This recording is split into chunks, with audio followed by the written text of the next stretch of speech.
दाऊ खा के घर में हम घुसा दे तई बताओ हमारा का ठग दलस दिन है आय कर समझ में ना आई आई अपन अब बड़की लड़की के दलस अपाची हमारा के देता है हीरो होंडा प्लस आवे तो इनकरा के घर में घुसवा तई मजे का बोलो जी चला घर में चले था का घर में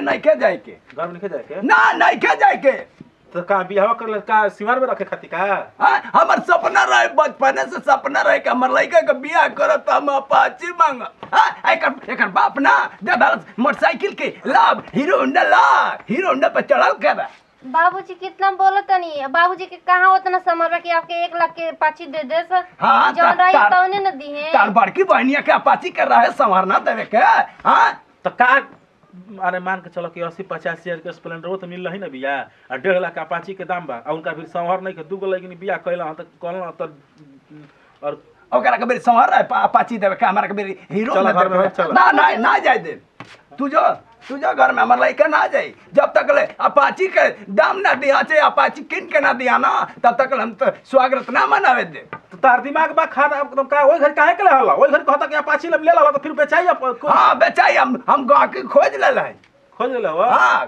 गाकी खोज लाई बाबूजी कहां से हमारे बाबूजी उतना पैसा लेके आए हैं कहीं से मंगावा कहीं से लियावा हम नहीं की जान पूछा तू चलो घर में हम आवत चल हां न तो जा सर तारक हम पहरा दे तू जा द्वार पर सुता हां तू द्वार पर सुता हम पहरा दे भेज दे हां स्वागत ना मनावे दे भेजा अच्छा ठीक बा जला अपाची ना ली हां आ तोले हम एजल हटे वाला नहीं ठीक बाबूजी बढ़िया बा 10 दिन में 10 दिन जाते तोरे पे 1 महीना सूत तो न हां 1 महीना सूत 1.5 लाख के अपाचियो मिली बाबूजी कितना तू अच्छा हलो तोरा कहते हम मारता नहीं कातना आ तू कहता ले ठीक हम जाते दुआरे पे सूत ना जा कलता को लइका अपाची ना लिए त का ले रा कोना सोकर से 4 व्हीलर मांगले बानी चचकवा गाड़ी मांगले बानी एगो त अपाची त मांगला है हमू एजे पारद बाबूजी के फोन कइले रहनी बाबूजी कहना कि आवत नहीं कॉलिंग रहनी पैसा लेके आई हो आज तो फैसला कइए के रहे के बाटे देखो तनी का कर दल हमरे के 10 दिन ले यही तरह क के मंगावत ना जे घर में पैक कइले बना जा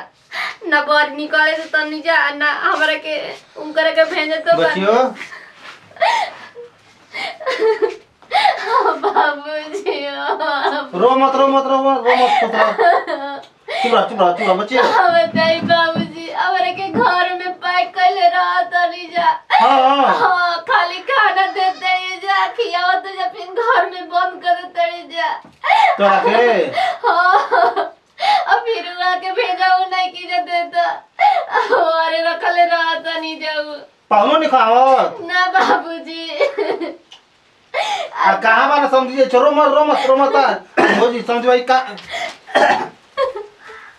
बताओ का दुख करता रखे दुख नहीं के राम समझी जी ये बताई दुख नहीं खे बैठी कमाची के दुख घर में खाए पिए के कमी थोड़ा ना के दुख हो जाए अच्छा दुख नहीं की बताई कि हमर कबो पाहुन बच्चे के होते नहीं भाई को एक खातिर भी ऐसा आदमी करे ना हां तो आप समझते हो कब बताई कि आप कहत नहीं कि चाहिए अपाची हमरा के हां तो कौन बेकार को अपाची के पैसा ना रहता तो दमा नहीं हां नहीं कब नहीं हां ना तो उगड़िया का होई उगड़िया ना 70,000 में बेच दानी 10,000 घाटा लगा के दोसर घाटा लगा के ना तो हम ओकर आखिर हम जितना पैसा देले बानी ओकर मोटरसाइकिलिया में हां हीरो होंडा में वो तो उतना कटबे ना करब काहे के कटब हमार ना घाटा लगल कि आपके लागल आपके घाटा लागल बना 10,000 बढ़ा के दे दी औरी का अपाची के दाम 10,000 बढ़ा के देते हैं कैसे हाँ 1.5 लाख के गड़िया ऐसा ना अपाचिया हाँ तो 70,000 के बेच दिला ही आ 90,000 दे दी तो हो जी 1.5 लाख ना 10,000 हमारे ये मार तो 10,000 कैसे हम दें तो आप सोचिए वही गड़ सोचे करना चाहिए कि हम जब छोटकी गड़िया देते ही तो ना अपाचिया दे दी तो काहे के बेच देनी हुकुम देने वो काहे ना बेची हमार मान ये मैं तो बड़ा हम फंस गेलन बुरी तरह ले हां आप सोची ओकरी सोचे करना चाहिए काहे का फटफटियावा देता नहीं हीरो होंडा बा हैं देखिए आपके गोड़ पर गिरते हैं तो से हमको छोड़ दे ना छोड़ो ना ये सब ना होई जल देव ना तले कुछ ना होई हमें अच्छा हम काम करें चली तब 10,000 दे देतन को मांग के अब ठीक बा तब तो आज भेज दे चली ठीक बा चली हाँ भेज दे बात बचिया हम जाते हैं 10,000 रुपया और कोई कर्ज मर्जन लेके दे दे, क्या करे? ठीक बा बाबूजी। खुश रह। 10,000 के बाद बा का बताओ कि वो गाड़ी बेच दे 10,000 में घाटा लगा के हमरा देवे के पड़ना फिर। तो बाबूजी वही घर सोच ले कि ना चाहिए सब कुल। चलो जा, हमारी गलती है बच्ची, ठीक ना? ठीक बा हम जाते हैं, बढ़िया रहिए। ठीक बा। हे भगवान जी, हमारो ससुर जी मिलल बनत एकदम कटाहे मिलल बन। उनकर समझ में नहीं आत कि हमारे बाबूजी कहाँ से रुपये दिहन। चलो का करब, बाबूजी कहले कोनो तो उपाय कर दे। 70,000 का घाटा लगत रहला है दादा। हाँ सोचत रहना सर ना कि 70,000 अपन पेटवा में हड़प ले। हाँ अब हड़प ला, ऐसा दिमाग लगौनी है ना कि 70,000 का 80-90,000 दे दिला हम, 10,000 फायदा में हम हो गनी। सरवा के छूट दे दानी तो घर में जाके लपटाई लेवे खा रे नहीं बा पचिया ना कि नहीं रे। 1,60,000 के काम हो गया, 10,000 फालतू है उनका सही चले। ला है पैसा 1,60,000 बा, ठीक बा ना? लंचवा कसे में ना लेट कैले वाली भौजी लेके आओ तनी 1 मिनट का खैबे रास्ता में गाड़ी किने का पाछी जे किने जाके शहर में। तो जो सर दे 5 मिनट में आओ तनी रुको। सर दे जाना तमाना ईद की हम ईद तेज जाए। अरे बाप रे, अरे माई, अरे बच्चा, अरे बाप रे, आयो मैया, आयो हीरावा। अरे कहाँ वाला रे ममता लूट गई, बर्बाद हो गई दादा। का हो गेलो? अरे कवन तब बेगवा चेक के भाग गइले बापा के। पैसा वाला के भाग गइल, बेगवा चीन के भागल रे दादा।